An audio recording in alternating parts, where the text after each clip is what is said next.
নমস্কার, আমি মৌমিতা আজ আরেকটি ভিডিও নিয়ে চলে এসেছি। আজ লোকসভা নির্বাচন 2024-এর শেষ দফার ভোট।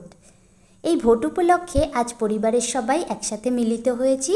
সবাই একসাথে মিলে খুব আনন্দ করলাম।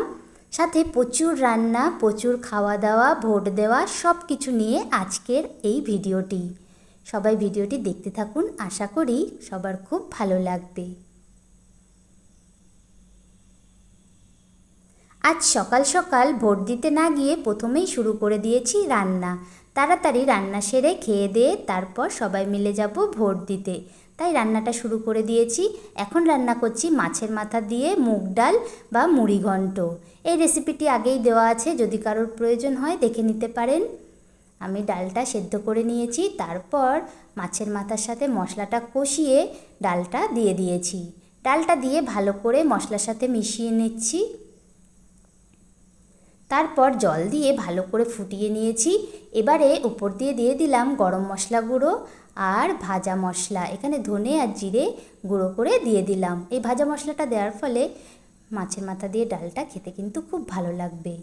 মাছের মাথা দিয়ে ডালটা তৈরি হয়ে গেছে। এবারে কিছু পাঁপড় ভেজে নিচ্ছি। ডালের সাথেও খাওয়া যাবে আর চাটনির সাথেও খেতে কিন্তু ভীষণ ভালো লাগবে। এবারে ফ্রাইড রাইসটা তৈরি করে নিচ্ছি। তার জন্য এখানে দেরাদুন রাইসটা আমি আগে থেকে তৈরি করে রেখেছিলাম। আর এখানে গাজর, ক্যাপসিকাম, বিনস, কাজু, কিশমিশ আমি ঘিতে ভেজে নিয়েছি। আর নিয়েছি ঘরে তৈরি করা ঘি, চিনি আর গোলমরিচ গুঁড়ো। এই রাইসটা রান্নার সময় নুন দিয়ে রান্না করেছি, তাই আর এখানে আলাদা করে নুন দিতে হবে না। এবার এই রাইসের মধ্যে ভেজে রাখা সমস্ত সবজি আর ড্রাই ফ্রুটসগুলো দিয়ে দিলাম। এবার দিয়ে দিচ্ছি চিনি। চিনিটা আপনারা পরিমাণ মতো দেবেন। এই রাইসটা খেতে কিন্তু একটু মিষ্টি মিষ্টি লাগে, তাই এখানে চিনিটা পরিমাণ মতো দেবেন। এবার এর মধ্যে দিয়ে দিলাম 3 চামচ ঘি। এখানে আমি ঘরে তৈরি করা ঘি দিয়েছি। এবারে দিয়ে দেব গোলমরিচ গুঁড়ো। এই গোলমরিচ গুঁড়োটা দিলে ফ্রাইড রাইসটা খেতে কিন্তু আরও বেশি সুস্বাদু লাগে। গোলমরিচ গুঁড়োটা দেওয়ার পরে উপর থেকে আর অল্প কটা রাইস ছড়িয়ে দিয়েছি। এবার সব কিছু কিন্তু খুব ভালো করে মিশিয়ে নিতে হবে। আর ভাতটা কিন্তু গরম অবস্থাতেই মেশাতে হবে, তাহলে চিনিটা কিন্তু ভালো করে মিশবে, তা না হলে মিশবে না। খুব ভালো করে মিশিয়ে নিয়েছি। ফ্রাইড রাইসটা তৈরি হয়ে গেছে। আমার রান্নাগুলো কমপ্লিট হয়ে গেছে। চলুন তাহলে দেখে নিই আজ কি কি রান্না করলাম।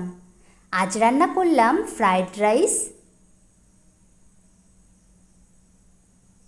সাথে সর্ষে পোস্ত পাবদা। এই সর্ষে পোস্ত পাবদার রেসিপিও দেওয়া আছে, যদি কারোর প্রয়োজন হয় দেখে নিতে পারেন। সাথে ফ্রাইড রাইসের সাথে খাওয়ার জন্য করেছি চিকেন কারি বা চিকেন কষা। আর করেছি মাছের মাথা দিয়ে ডাল বা মুড়ি ঘন্ট। শেষ পাতে চাটনি না হলে হয়, তাই এখানে আমের চাটনি করেছি। স্যালাডের জন্য এখানে পেঁয়াজ আর শসা কেটে নিয়েছি। আর সবার জন্য এনেছি আইসক্রিম।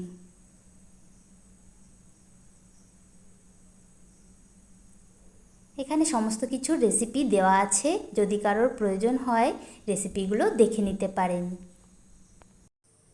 এবারে সবাই খেতে চলে এসেছে। সবাইকে আমার শাশুড়ি মা খেতে দিয়ে দিচ্ছেন। প্রথমে বাড়ির বাচ্চারা আর ছেলেরা খেয়ে নেবে, তারপর আমরা মেয়েরা একসাথে বসে খেতে বসবো। অনেক দিন পরে বাড়ির সবাই একসাথে মিলে খাওয়া দাওয়া হচ্ছে, দেখে কিন্তু ভীষণই ভালো লাগছে। এই যে আমাদের দুটো পুচকু, ওরাও খেতে বসে গিয়েছে। ওরা নিচে বসে দুই ভাই বোন মিলে খাচ্ছে আর গল্প করছে, ওদেরও ভীষণ মজা হচ্ছে।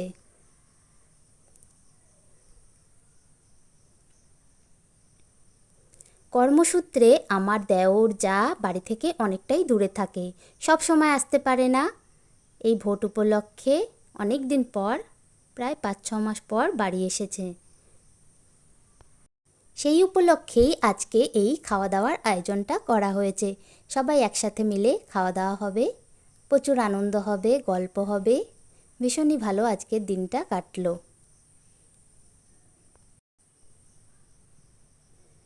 বাচ্চা ও ছেলেদের খাওয়া হয়ে গেছে, এবারে আমরা মেয়েরা খেতে বসে গেলাম। শাশুড়ি মা, আমি আর আমার জা একসাথে খেতে বসলাম। গল্প করতে করতে খাওয়াটা কিন্তু ভীষণই ভালো হলো।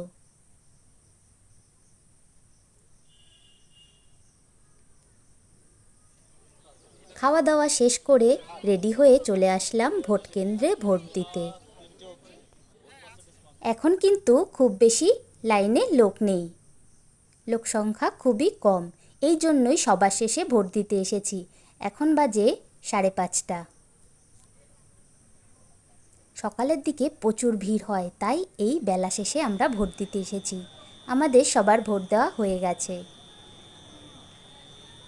এখন বাড়ি ফিরে যাব। আজ তাহলে ভিডিওটি এখানেই শেষ করছি। সবাই ভালো থাকবেন, ধন্যবাদ।